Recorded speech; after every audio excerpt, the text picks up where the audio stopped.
কথা কয় না? ওই মেয়ে, আপনার শৈশব আছে না নাই? কৈশোর, আদম আলাইহিস সালামের শৈশব কৈশোর, হাওয়া আলাইহিস সালামের শৈশব কৈশোর। জীবন শুরু করছে কি দিয়া? যৌবন দিয়ে। বিয়ের দরকার আছে না নাই? এজন্য আল্লাহ জান্নাতেই বিয়ে পড়ায় দিলেন।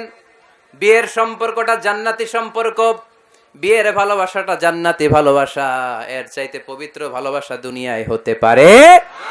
তাহলে ইসলাম কোন জিনিসকে হারাম ঘোষণা দিয়ে মুখে কুলু পেটে বসে থাকে নাই, অল্টারনেটিভ সাজেস্ট করেছে।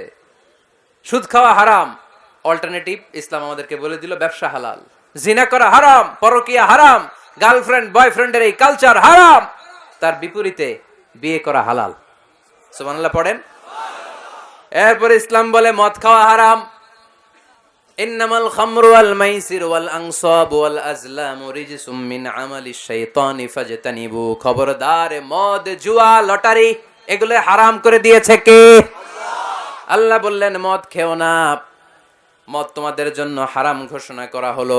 আমরা বললাম আল্লাহ, শীত প্রধান দেশে মদ খেলে শরীরটা গরম থাকে, মদ না খেলে তো বেঁচে থাকার উপায় না।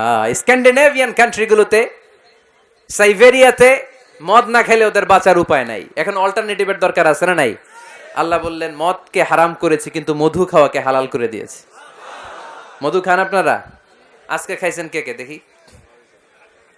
আজকে অনেকে খাইছেন? মাশাআল্লাহ, হাত নামান। মধু 5-6 চামচ খেয়ে দেখেন একসাথে। মদের বাবা এটা, চিল্লায় বলেন ঠিক কিনা? শরীর গরম হবে।